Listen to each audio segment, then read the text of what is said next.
Friends, ఈ మనిషి మొత్తం 5 సంవత్సరాలు నిద్రపోయాడురా. 5 సంవత్సరాలు. చివరికి కళ్ళు తెరిచినప్పుడు తన చుట్టూ ఉన్న ప్రపంచం పూర్తిగా మారిపోయిందని చూసి షాక్ అయ్యాడు. భవనాలన్నీ తాళ్లతో కట్టేసినట్టు వింతగా నిలబడున్నాయి. పైనుంచి పూలకుండలు కూలిపోతూ ఉన్నాయి. ఏం జరుగుతుందో అర్థం కాక గాబరాగా రోడ్డుపైకి వచ్చి అక్కడి వాళ్లను అడగడం మొదలుపెట్టాడు. కాని వాళ్లు అతనేమంటున్నాడో అర్థం చేసుకోకుండా అతనిపైనే దాడి చేయడం మొదలుపెట్టారు. కొంతసేపటికి అతనికి బాగా దాహం వేసింది. దగ్గర్లో ఉన్న నల్లా దగ్గరికి వెళ్లి తిప్పితే నీళ్లు రావాల్సిన చోట పచ్చరంగు సోడా వచ్చేస్తోంది. అదే టైంలో నేలపై పడి ఉన్న ఓ పేపర్ తీసుకుని చూశాడు. దానిపై సంవత్సరం 2335 అని రాసుంది. అది చూసి అతనికి గుండె దడదడలాడింది. అయ్యో, నేను ఏ టైంలో లేచాన్రా అనుకున్నాడు. హాస్పిటల్కు వెళ్లాలి అనుకుంటూ రోడ్డుపై నడుస్తుంటే పోలీసులు అడ్డుకున్నారు. అతని చేతిపై బార్కోడ్ లేదు కాబట్టి వెంటనే అరెస్ట్ చేసి పంజరంలో పెట్టేశారు. కోర్టుకు తీసుకెళ్లారు. అక్కడ జడ్జి కూడా అంతే మూఢుడు. అతని మాట ఒక్కటీ వినకుండా నేరస్తుడిగా తేల్చేశాడు. కోర్టులో కూర్చున్న వాళ్లు పార్టీ జరుగుతున్నట్టు చప్పట్లు కొడుతున్నారు. ఎవ్వరికీ నిజం తెలుసుకోవాలన్న ఆసక్తి లేదు. జైల్లో పెట్టే ముందు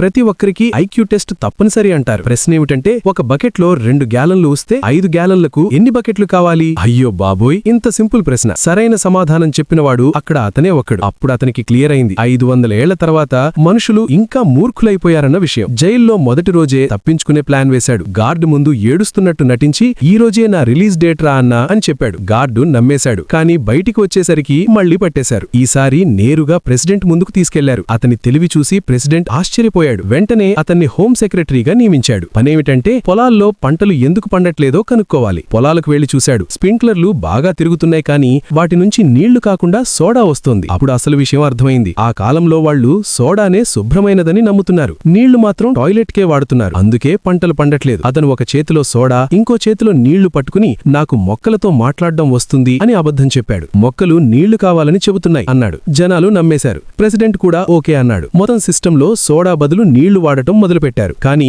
నెల రోజులు గడిచినా నేల బంజరుగానే ఉంది. తరువాతి ఉదయం వేలాది మంది అతని ఇంటి ముందు చేరారు. ఇప్పుడేమి చేయాలరా అని అడగడానికి. అతను లోపల నుంచి బయటికి చూస్తూ ఒక్కసారిగా నవ్వుకున్నాడు. ముందు మనిషి మెదడుకే నీళ్లు పోయాలరా, అప్పుడే ఈ భూమికి జీవం వస్తుంది అని అనుకున్నాడు.